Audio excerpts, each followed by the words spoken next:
Bueno, muy bien. Pasadas las 13 horas, nos sentamos, nos calmamos, tratamos de reflexionar sobre lo que hicimos en el primer tiempo y abrimos el café, es simbólicamente, pero hoy lo vamos a hacer después serenamente, despacito, Santiago. Honrando el nombre del café, La República. Despacito. Y entonces, Mónica, tenemos algunas cosas para decir. Sí, tenemos un mensaje muy importante para compartir con nuestros oyentes. Atención, fans de la música y del ídolo eterno, porque la 1110 te regala entradas para Sandro el Gran Show, una experiencia única que llega al Teatro Coliseo de Buenos Aires y vos podés estar ahí. Este es el show sin precedentes que evoca la magia y el espíritu de Sandro, un espectáculo conmovedor e inesperado donde la música lo llena todo y su presencia se siente incluso cuando no está en escena. El final te va a emocionar hasta lo más profundo. Protagonizado por Alan Madanes, Nacho Pérez Cortés, Sofía Val y Malena Rossi, bajo la dirección artística de Ana Sanz y Julio Pano y la dirección musical de José Luis Pagán. Un equipo de lujo para rendir homenaje a una leyenda. ¿Querés participar por un par de entradas? Muy fácil. Manda un WhatsApp al 11 26 30 22 15. Escribí Sandro 2025 y listo, ya estás participando. Las entradas son digitales y si ganaste las mandamos directo a tu celular. Muy importante, el sorteo se realiza el martes 10 de junio a las 0, así que buena suerte para todos. Les repito entonces el número, envían un WhatsApp al 11 26 30 22 15 y escriben Sandro 2025. Muy buen Mónica, show, se los recomiendo. Espectacular. Sí. ¿Algunos oyentes? Sí, gracias a quienes se toman, por supuesto, como todos los domingos, su tiempo y nos envían su mensaje. Queremos saludar a Rosalía de Mar del Plata, también un saludo a Arturo, que nos escribió desde Recoleta, y también besos a Patricia, que bueno, Patricia ya nos ha saludado por el Día del Periodista y quería hacer extensivo el saludo también a Santiago. Muy bien, gracias a todos. Santiago, sí. ¿Cómo viste la primera hora? Mira, justamente estaba pensando en ese texto que has leído de Héctor Guyot. Es un texto muy dramático, creo que los oyentes habrán advertido por qué. Y el dramatismo, entiendo yo, se desprende del hecho de que él nos habla de un momento, el momento que estamos viviendo particularmente en la Argentina, pero de un modo perfectamente plausible también a nivel mundial. Estamos hablando de la banalidad, donde reina la banalidad, decía esa lectura que hiciste, reina la irresponsabilidad. ¿Qué irresponsabilidad? La irresponsabilidad política. ¿Por qué? Porque si el mundo hoy cuenta con líderes que siembran el odio, que reivindican el odio como un posicionamiento político, no queda otro remedio que decir que donde el odio impera, la política se extingue.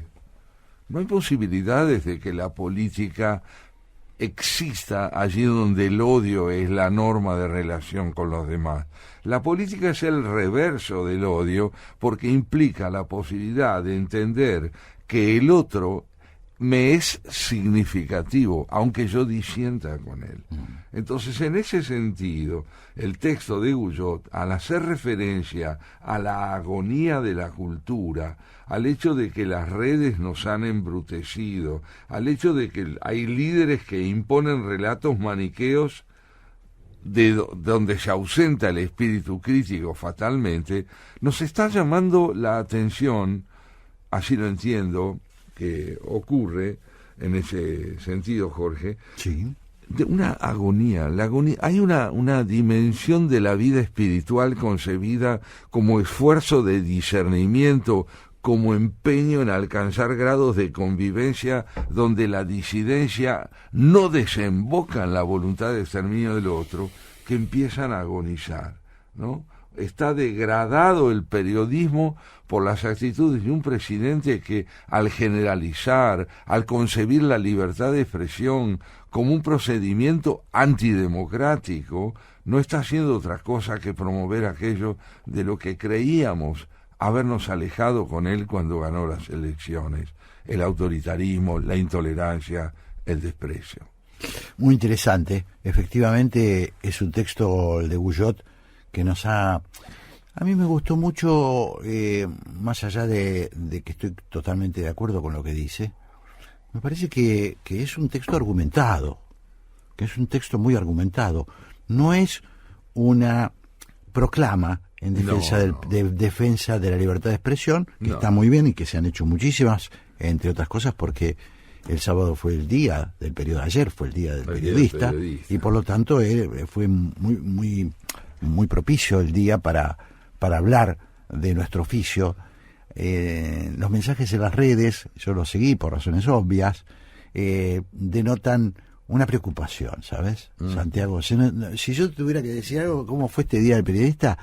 Un día de preocupación. Es que es paradójico, Jorge. Estamos celebrando, reitero, subrayo el verbo, sí, el Día del Periodista, jerarquizando una profesión al celebrarla, imponiéndonos el deseo compartido, diría yo, de reconocer que nos aporta. Y del otro lado, ¿qué tenemos? Un brutal ataque contra la profesión. Sí, que además lo que hace es que, lejos de contribuir a un debate necesario, porque hay un debate necesario acerca de el periodismo hoy, porque hay un debate necesario acerca de las deformaciones que hay en el periodismo, de las cosas que nuestra profesión, nuestro oficio, tiene que depurar. Esa cosa que como ha pasado con todos los otros ámbitos de la vida social, se complicó de alguna manera, entre comillas, se aceleró. Primero con la televisión, donde los periodistas se convirtieron en figuras famosas, en estrellas. Eso trajo una serie de deformidades. Y ahora con las redes sociales. Así es. Hay todo un debate pendiente. Pero ese debate se frena, se obtura, cuando el poder agrede. Se obtura. Lejos de contribuir a la discusión, parecería que el poder no está interesado en que mejore el periodismo, sino en castigar al periodismo. Bueno, tiene un diagnóstico tiene un diagnóstico terminal. Acá hay un diagnóstico terminal. Acá creo que fue el ministro de Economía el que dijo el periodismo está agonizando. Sí. Esa es una declaración muy desafortunada y también bastante, lo voy a decir con cuidado. Bueno, a lo mejor es un deseo, y puede ser que los deseos a veces no sean rigurosos. Pero es bastante apresurado, es dar por muerto algo que, bueno, si uno habla de las redes sociales, vamos a dar por muerto muchas cosas. No está terminada la discusión, está recién empezando. Bueno, pero al mismo tiempo es como para preguntarnos, y a esto justamente apunta la nota de Héctor Guyot, si se está sosteniendo la discusión o también se la quiere liquidar, ¿no es cierto? Yo creo que no hay interés, Santiago, y eso es lo más preocupante. Sí. No hay interés en el poder democrático. El poder y el periodismo siempre están en tensión y tienen que estar en tensión. Así es. Hay una lógica que es de tensión. El poder no quiere contar y el periodismo tiene que contar. Es una cosa que van justamente por eso son importantes los dos. Pero que no se puede prescindir de ninguno de ellos. Exactamente. Ya que la vida de uno se nutre de la presencia del otro. Exactamente. ¿No? Esto es lo que...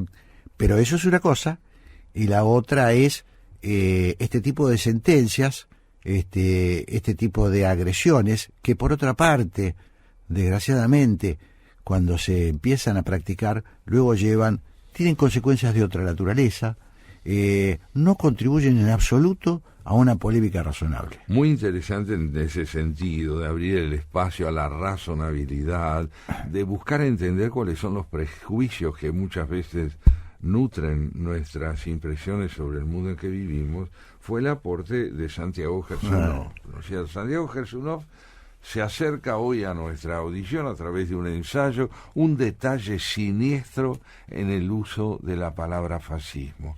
Y aquí, y en función de lo que conversamos, yo te diría que hay otras palabras, además de fascismo, que han empezado a opacar o frenar o congelar o impedir la posibilidad de una discusión. Claro. Porque si yo empiezo por considerar al otro, al periodista, a aquel que trata de ejercer un pensamiento crítico, como un poco menos que como un animal, poco menos que como una bestia, poco menos que como un insecto, estoy impidiendo que se desarrolle la posibilidad de que prospere el pensamiento libre.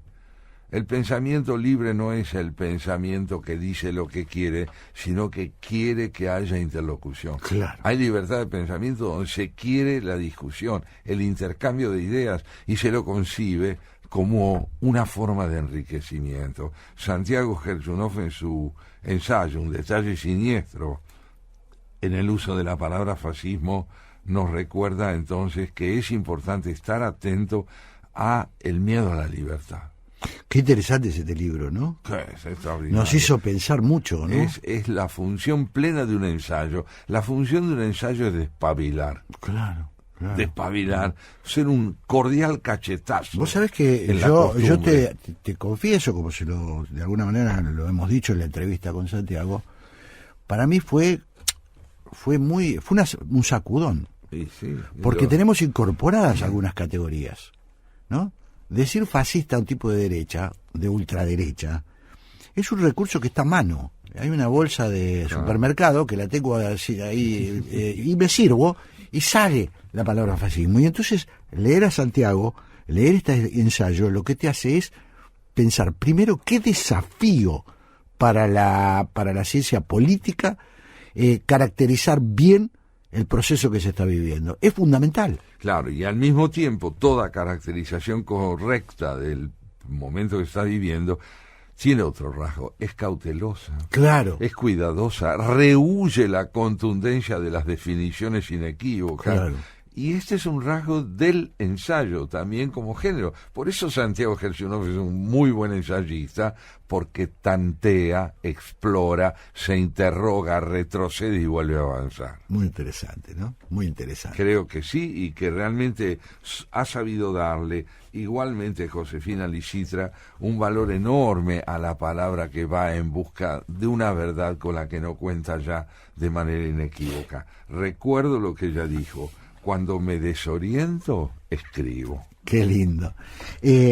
Bueno, y hablando de cuando me desoriento, escribo, ahora seguramente vamos a escuchar un temita, Sí, si usted claro lo dispone. sí, pero por supuesto. Usted lo dispone. Pero ha nacido una criatura más. Sí, ¿no? sí. Ha nacido una criatura más y vamos a hablar, Mónica, un poquito, tenemos que hablar de La suma de los días, el último libro de Santiago Kovadlov. Yo tuve la suerte de recibirlo el domingo pasado con una dedicatoria que me conmovió. Ay, qué lo digo lindo. acá y no voy a leer la dedicatoria, por supuesto, porque es personal. Pero más allá de eso, más allá de las emociones que nos despierta siempre que un amigo produzca, que un amigo nos regale su producción, más allá de eso me parece que hay algunas reflexiones para hacer que a mí me gustaría Encantado. acerca. Yo te he dado ese libro, como se lo prometí la semana que viene a Mónica también, un ejemplar del libro, porque quiero compartir con quienes están cerca de mí una urgencia. Recibir por parte de quien lee alguna caracterización de lo que yo mismo significo, no tener el monopolio de mi identidad. Claro. El lector viene a contarnos de nosotros, Bueno, algo que tal vez no sabemos. Vayámosle aclarando a los oyentes Sí. que este es un libro autobiográfico. Sí. Es un libro autobiográfico de un señor que trabaja todos los días, en lo que le gusta, en lo que lo apasiona. Voy a decir esto solo. Si te parece, ¿Cómo no? vos manejás el Café La República, si te parece, escuchamos un tema y conversamos un poquito sobre La suma de los días. Así es. Vayamos a escuchar Fragmentos un poco. de una vida. Fragmentos de una vida. Bueno, estamos acá en el Café La República hoy en un día particular, por lo menos así lo siento yo, porque tengo sobre mi escritorio, sobre el escritorio de la radio, La suma de los días de Santiago Kovadlov, fragmentos de una vida que tiene una etapa, a mí me encanta. Sí, espléndida foto. Una foto de Santiago muy linda. De Alejandra López. Una foto muy linda en su ambiente de trabajo, en su casa, en el lugar donde pasa el día, Santiago Kovadlov. Sí. Claro, es simultáneamente un lugar que reconozco y donde suelo perderme. Bueno, La suma de los días, yo creo que es un libro imprescindible, y lo voy a decir así. Primero se trata de anotaciones que Santiago, vos corregime, Santiago, cuando yo diga una burrada, ¿no? Son anotaciones, Mónica, que Santiago fue llevando en su cuaderno que conocemos, por lo menos yo lo conozco. Bueno, lo ha traído acá alguna vez, ¿no? ¿O me parece? No, me lo has mostrado a mí. No, te lo he mostrado, sí. Es un cuaderno que mi padre me regaló hace por lo menos 45 años atrás. Me trae ese cuaderno, me lo obsequia y me dice, mira, tal vez te guste, me lo dieron en la empresa, posiblemente pueda ser útil si quieres anotar algo aquí. Bueno, así fue. En ese cuaderno empecé a llevar notas, algunas de las cuales están aquí, no todas. Sí. Pero así nació este libro. Fue algo así como una posibilidad al cabo de 40 años de tomar notas y apuntes sobre mi vida de escritor y sobre los episodios centrales de mi vida. Me pareció que algunos de estos episodios podrían tener sentido para un lector. Sí, claro que lo tienen. Estas anotaciones que empiezan en 1985, que no son de todos los días, no. Es un libro hecho al uso Kovadlov, ¿no? Sí, porque es la palabra de Santiago en la intimidad, es la palabra de Santiago en su lugar de trabajo, es la reflexión de Santiago frente a lo que le va aconteciendo, cosas que le van apareciendo, su potencia y su impotencia, los momentos en que siente que tiene un poema tomado, que lo puede largar y que lo va a poder definir, y en los momentos de la desesperación que cualquier escritor tiene. Habla de Santiago lo personal, la significación del nacimiento de cada uno de sus hijos, lo que fue esa irrupción de la vida en un intelectual, la relación con su mujer Patricia. Me parece que es una autobiografía selectiva, es una autobiografía de lo que Santiago tenía urgencia por mostrar.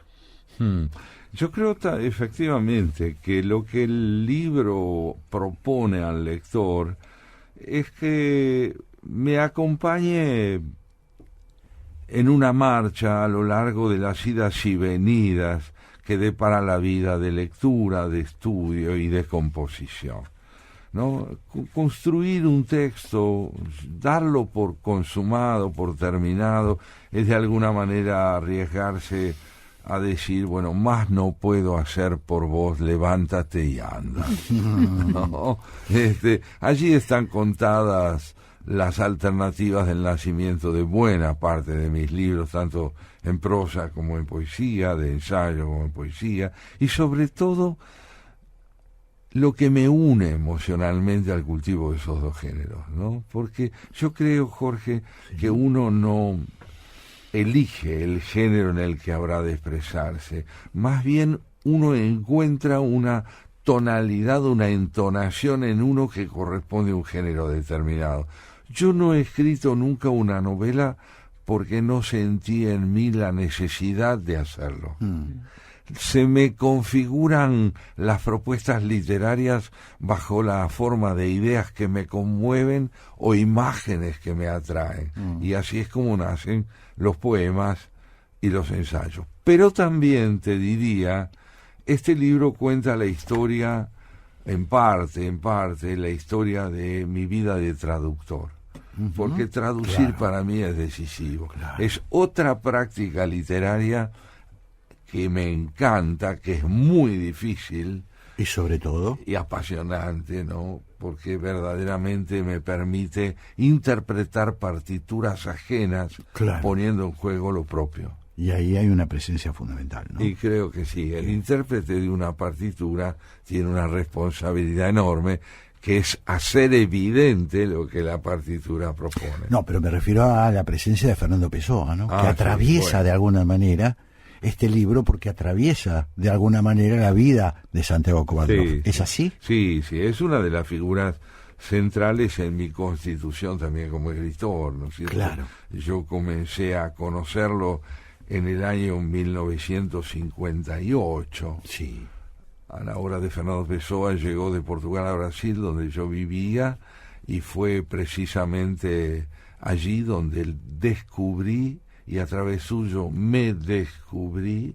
A partir de él pude pensar con conceptos inéditos para mí lo que es la vocación de un escritor, y al mismo tiempo explorar una personalidad fantástica en esto de plantearnos los dilemas de la identidad. Claro.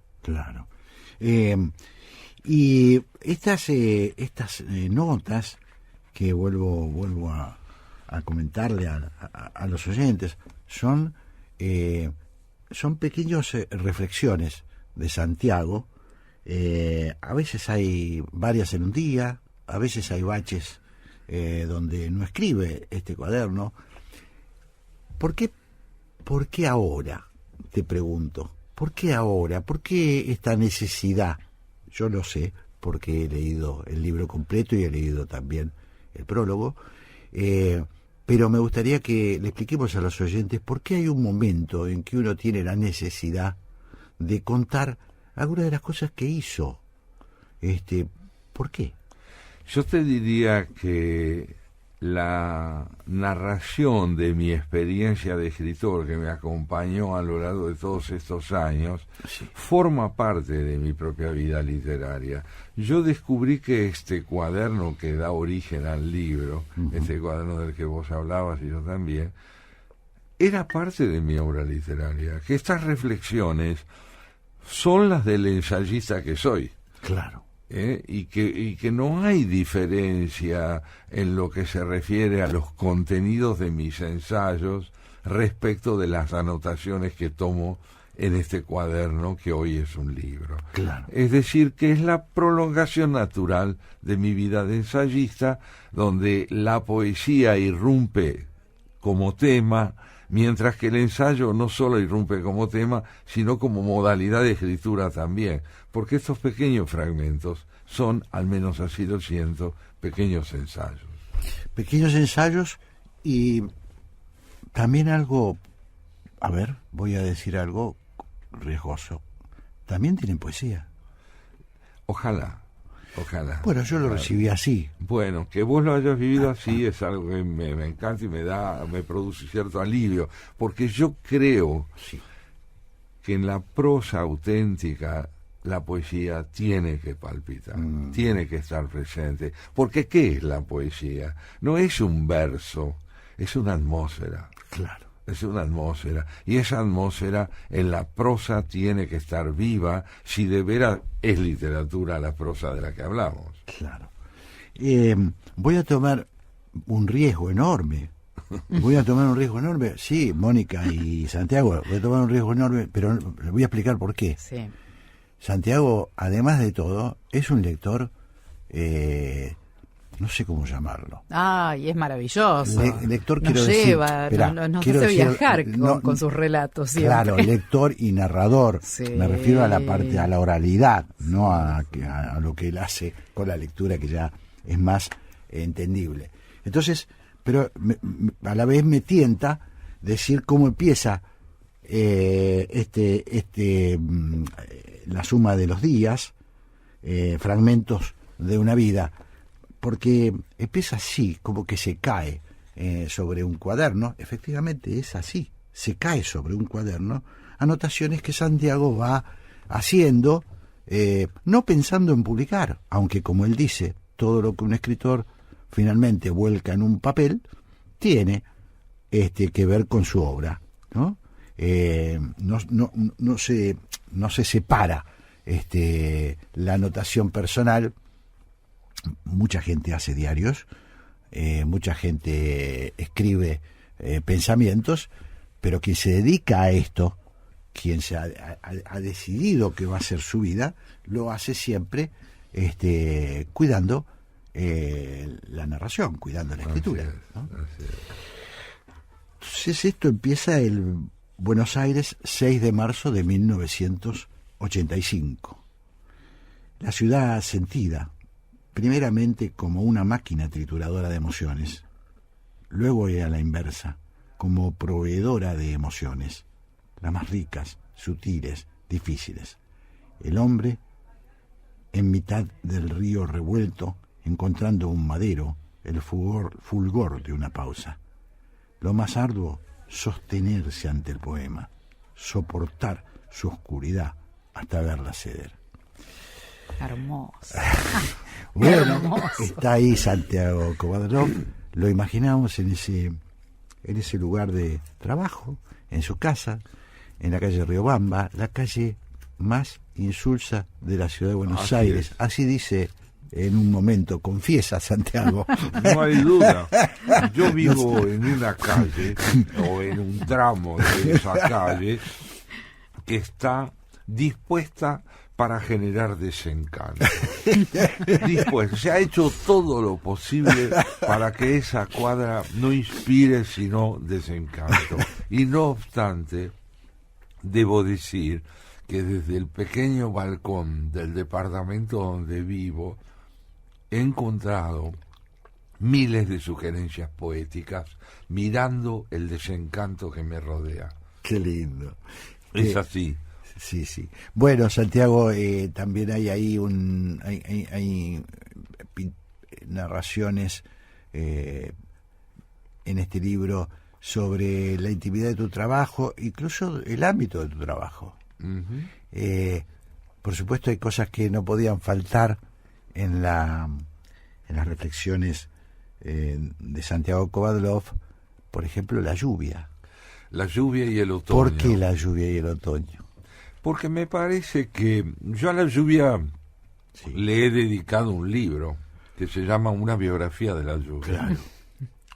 Y creo que la lluvia tiene tantos matices significativos como puede tenerlo el sol o un día de primavera a plena luz. Cuando llueve, si uno tiene ocasión de disfrutar la lluvia, de verla no como algo que se padece, sino como algo que se nos brinda, estamos entonces ante una presencia. La lluvia es una presencia que nos pide consideración. Y creo yo que un buen oyente de la lluvia la escucha caer. La escucha caer. Y al escucharla caer, tiene de ella y con ella una intimidad que usualmente no se tiene si uno solo la considera como un contratiempo. Claro, claro. Oír la lluvia en el campo, en pleno campo, a campo abierto, haber cabalgado alguna vez bajo la lluvia, como alguna vez me tocó a mí hacerlo, ¿no? O poder caminar por las calles de una ciudad donde ha llovido y la lluvia ya agonizante se despide de vos con las últimas gotas, donde no hay nadie alrededor tuyo. Todo eso es una invitación a celebrarla. Claro. Una cosa que también destaco simplemente, es que el libro, siendo las anotaciones, insisto, anotaciones en un cuaderno personal de Santiago Kovadlov, no destinadas a la publicación, en principio no destinadas a ser publicados. Hay algunas referencias a tu vida pública, incluso a tu relación con la política, por ejemplo. Sí. que son mesuradas, y yo diría que para quien te frecuenta desde hace varios años, sorprendentemente me resulta que fueron incursiones muy esporádicas las tuyas. Lo que pasa es que muy profundas. Por ejemplo, la relación con Alfonsín. Esa no la relación, ese encuentro con Alfonsín, que me pareció muy interesante, ¿no? Sí, yo te diría que mi relación con la política, a partir del momento en que se desata la dictadura militar, el llamado proceso de reorganización nacional, fue constante. Ajá. Fue constante. Lo que ocurre es que mientras en la suma de los días solo seleccioné unas pocas referencias a lo político, Sí. tengo 3 libros de artículos Claro, políticos claro. que cuentan precisamente Tu compromiso político. Sí, mi con el pasión país. por Sí. la dimensión de lo cívico, Sí. inescindible para mí de mi propia vida privada. Claro. Y el episodio al que te referís, sí, es un episodio inolvidable. Alfonsín había ganado las elecciones presidenciales. El país vibraba con el retorno a la democracia. Una de las primeras medidas que él toma, aún antes de asumir el poder, es recibir a un grupo de intelectuales en el hotel donde se hospedaba y donde estaría hasta el momento de la asunción de la presidencia. A esa reunión con intelectuales, en el año 1983, yo tuve ocasión de asistir. Y éramos un grupo heterogéneo de artistas de distintos campos, de intelectuales, liderados en términos tácitos, pero liderados realmente por Jorge Luis Borges. Sí. Borges había venido con todos nosotros, y cuando nos reunimos con Alfonsín lo hicimos en una sala del hotel donde allí estaban frente a frente el presidente de la democracia y el más grande de nuestros escritores. Detrás de Borges estábamos todos nosotros, sentados, algunos muy jóvenes, yo lo era en ese momento. Alfonsín se dirigió a nosotros con palabras realmente conmovedoras, diciéndonos que él tenía el honor de devolverle a la presencia de los intelectuales un pedido, la construcción, la reconstrucción de la democracia, y que él nos invitaba porque sabía que todos nosotros y muchos más habíamos compartido con tantos argentinos los horrores de la dictadura. Entonces le cedió la palabra a Borges. Borges fue muy breve. Le dijo: señor presidente, usted nos ha devuelto el deber de la esperanza. No dijo la esperanza, dijo el deber de la esperanza. Y era muy intensa ese momento, era muy intenso. Estábamos todos ante Pericles y Homero, ante el político que fundó la democracia o la refundó, y el poeta. La palabra volvía a estar en el centro de la construcción de la democracia, y la caracterización que Borges dio de la esperanza como tarea fue decisiva para mí, porque el hombre esperanzado no es aquel que cree que va a llegar a donde quiere, sino aquel que no puede seguir donde está. Eso fue. Qué bueno, ¿no? Qué momento impresionante. A mí se me pone la piel de gallina cada vez que escucho. Lo comentó hace poco en una entrevista, Santiago, y no podía contener la emoción. Sí, así fue. Una entrevista que le Me pone hizo la piel de Novarecio. gallina. Si no me equivoco, hace estamos muy hablando de poco. lo mismo. Claro, Sí. Una hace hermosa muy poco. entrevista, dicho sea de paso. Nosotros acá no comentamos todo, porque, bueno, no queremos tampoco, claro. Hacer autobombo. ¿viste? No, Que no, se dice, no, un ¿no? Que poquito sí, porque Pero sí, por hay celebraciones que vale la pena. este caso, Sí. Santiago fue un poquito forzado por mí.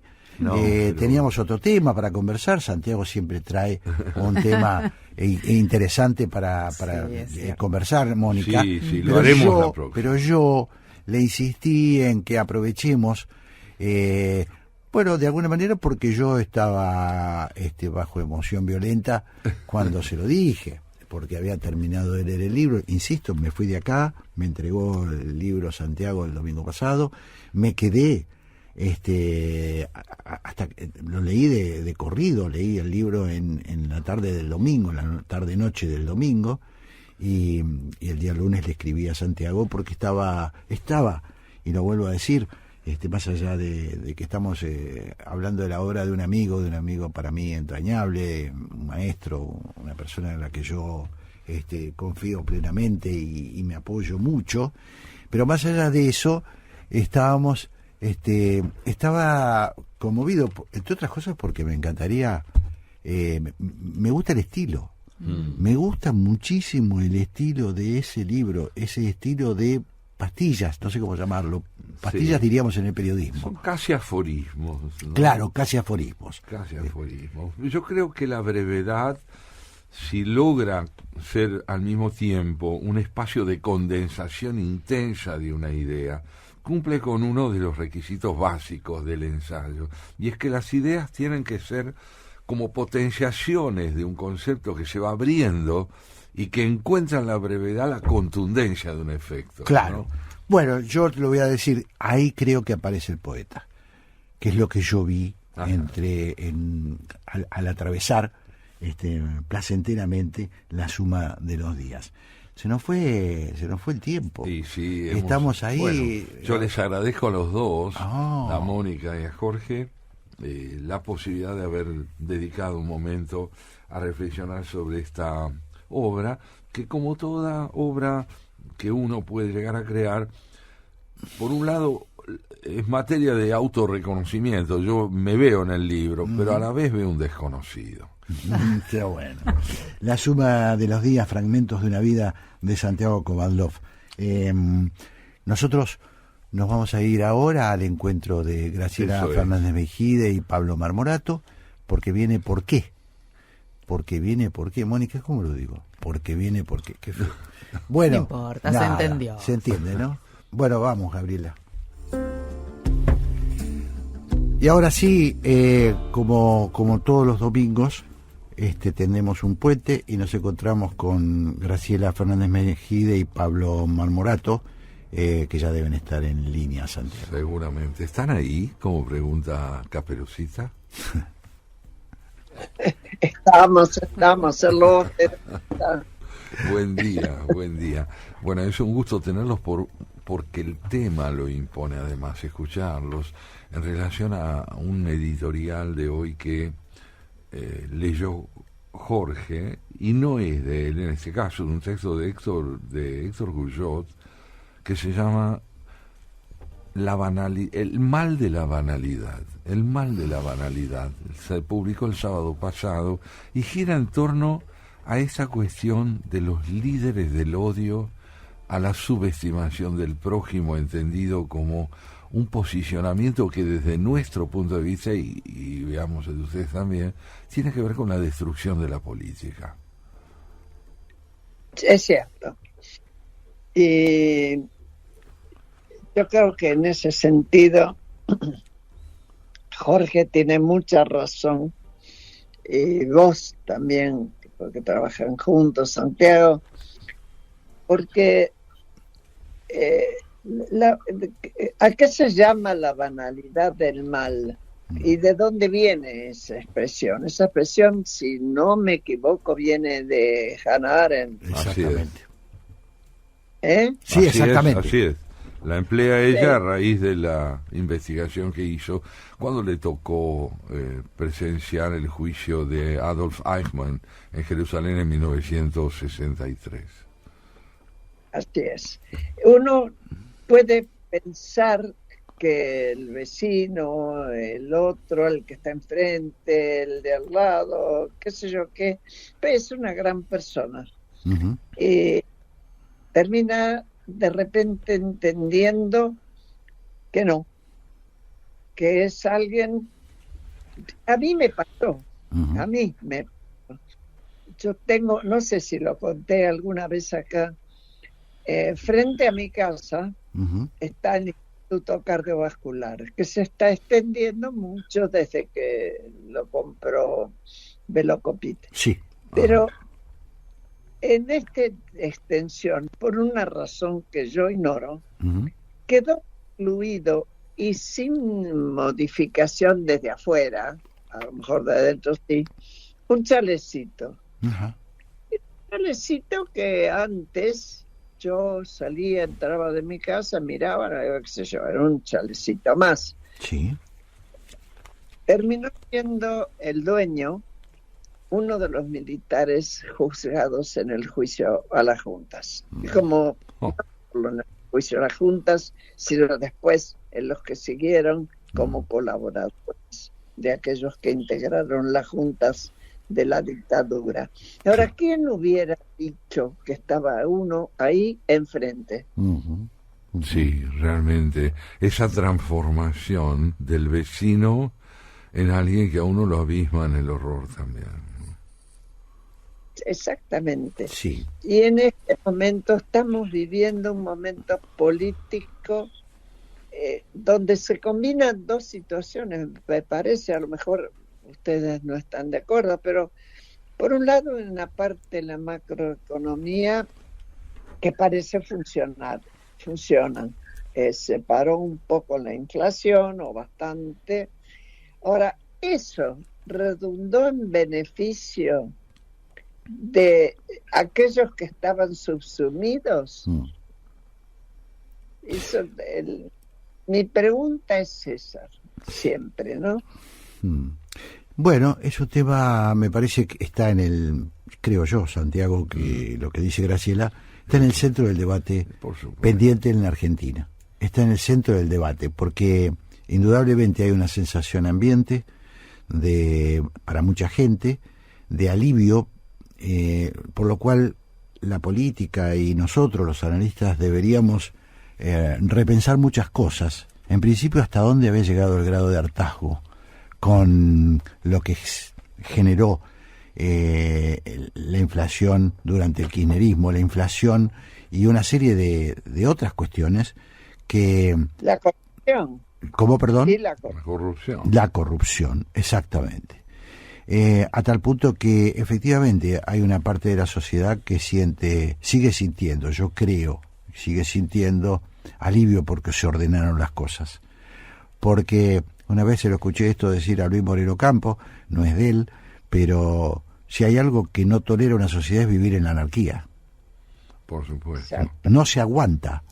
El desorden no se aguanta. En todo caso, si se ha iniciado un camino que podemos decir viene contribuyendo de una manera clara a que males del pasado como la inflación, la brutalidad de la corrupción, puedan aparecer en el primer plano y denunciados, y todo esto está muy bien, la gran pregunta es la que plantea Graciela. Claro, es que... Finalmente, ¿vamos en la dirección Bueno, ahí adecuada? está en discusión qué modelo, ¿no?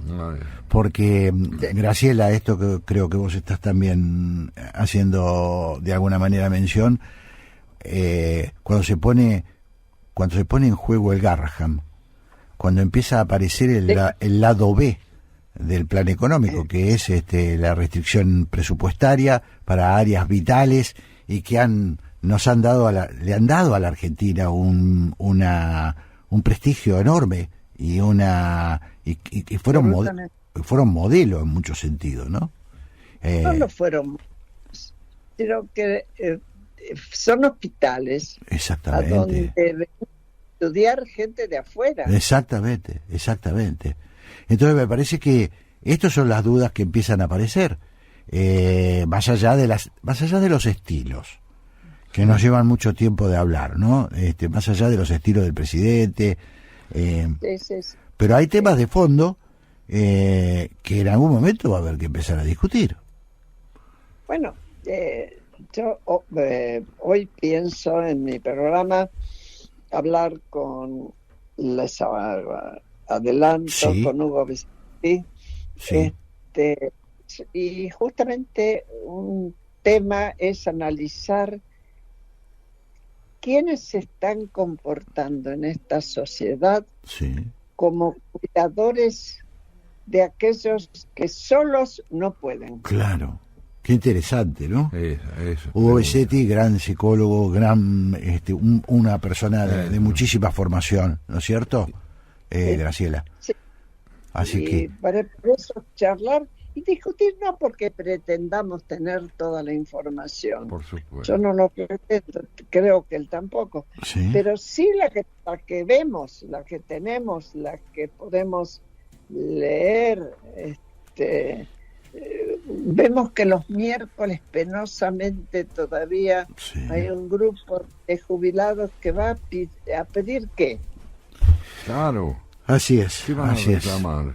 Sino lo justo. Bueno, ya viene el porqué. Sí, exactamente. Nos adelantó algo Graciela, que suele no hacerlo, así que le agradecemos mucho. Tenemos la primicia que va a estar Hugo Besetti en el programa hablando de estos temas tan interesantes. Cruciales. Graciela, Pablo, que tengan un hermoso programa. Muchísimas y gracias. nosotros Gracias. nos despedimos hasta el que domingo. vaya muy bien a todos. Gracias. Vos, Jorge, le das un beso a Laura, por favor, en mi nombre. Muchísimas Laura. gracias. Seguramente te está escuchando, Graciela. Gracias, muchas gracias. Bueno, Te mandamos un gran Con beso. cariño. Chao. Jorge. Santiago, Mónica. Mónica. Hasta el Nos próximo encontramos domingo. el domingo próximo. Así va Chau, a ser. chau. Hasta pronto.